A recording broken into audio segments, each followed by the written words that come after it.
So question 4, for the data given below, answer parts A through F. So A says draw a scatter plot and choose the correct graph. So that's how 4, 3 makes an order pair, 5, 5 makes an order pair, 6, 6 makes an order pair. So it's got to represent that data. It looks like as the x's are increasing, the y's are increasing. So it looks like the best two answers are going to be the first two, because this one's decreasing and this one's decreasing. So the question is which one of these is the better graph? To get a better look at this, we can actually use the graphing calculator to do this. So if we hit the stat button again and edit, that allows us to put the data in to start with. So we have to use the stat button to input the data. So remember, L1 is the x values, so we'll put those in.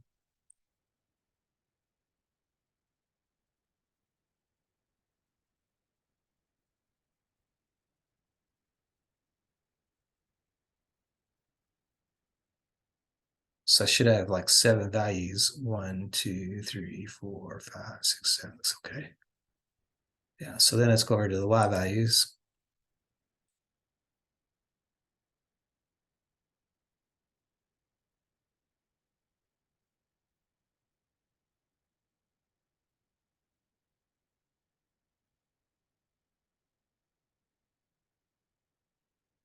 So that matches up. So the next thing, once we do that, we have to do the stat plot.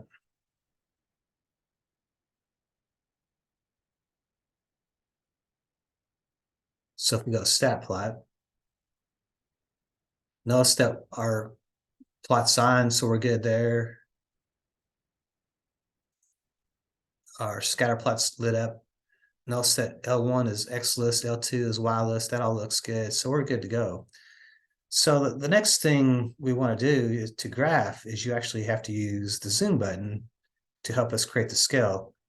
So if we hit the zoom button, and number 9 has the one that's got zoom stat, that's the one we want to use to help us create the scatter plot. So zoom stat will generate a window for us. So number 9 there, and there it kind of generates our graph. Again, to me, it kind of mirrors more so this one here than this one. This one, the plots are kind of next to each other. Here, the plots are just kind of going along here. Now, if I want to change my viewing window again, notice how this goes from 20 to 20 there. So if I go to my window, notice that my X max is only to 10. If I want to change that to 20, it looks like we're probably going by 2s or something else. I can also change this back to 0. And my Y min, I can make that 0 as well. And also, it also goes up to 20. And it looks like it's going by 2s. If I go to an outer graph, notice how it kind of mirrors the graph a little bit better, but it still kind of mirrors the same one that my instincts were telling me. Okay. So that would be the scatter plot that goes with this. So the next problem is find the equation of a line containing the first and last data point. So the first data point is the 4, 3. The last data point is the 10, 15. So we want to write an equation of a line. So remember, to find the equation of a line, we have to find the slope to start with. So the change in y would be the 15 take away the 3.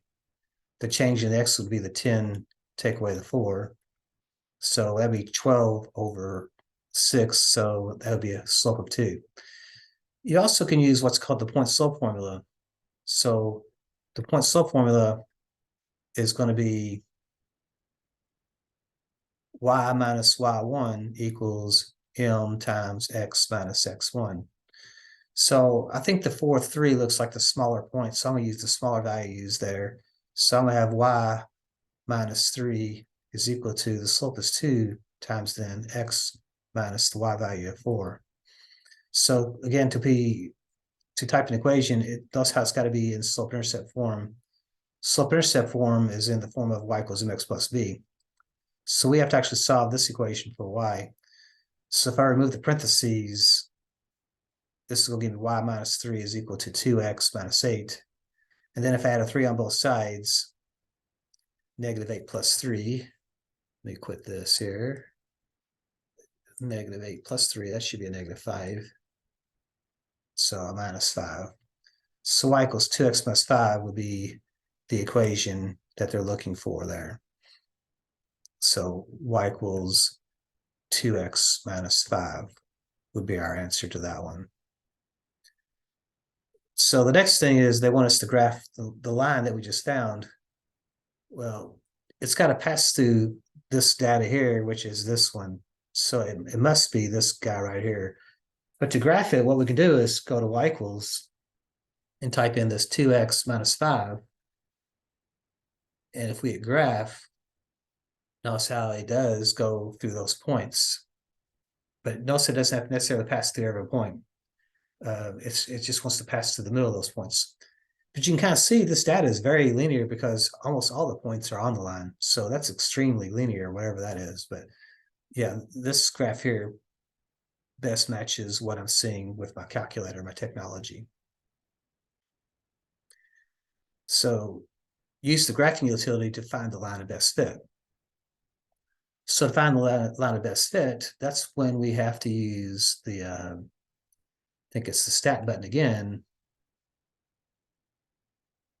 So you have to use the stat button. But this time we have to slide over to where it says calculate. So I have to slide over one menu.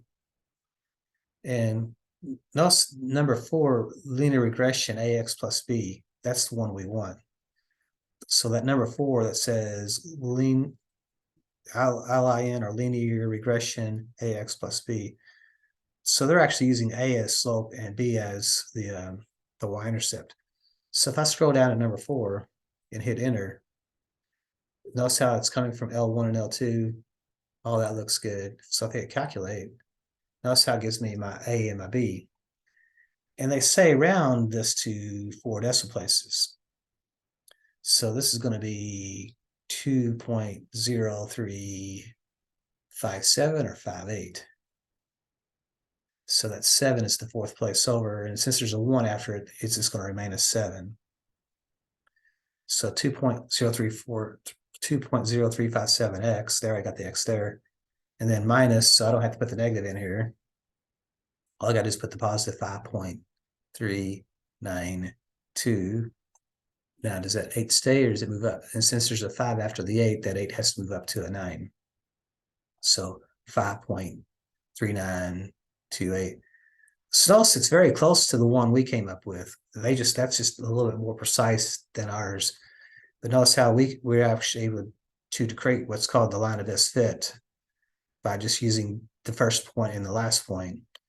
But notice how if the calculator calculates it, it calculates an even more accurate line of best fit. So that's how you can use on the calculator, is use the stat button, go to calculate, and then you can kind of use that linear regression piece to do that. It's also asking for this correlation R. Correlation R happens on the same screen, but notice how I don't see that R value there. So one of the things we have to do is go to catalog on our calculator to make this all work. So you'll have to do this once for the semester if you don't see it already. So if I go to catalog, that's down here, second catalog, what we want to do is we want to locate diagnostic off.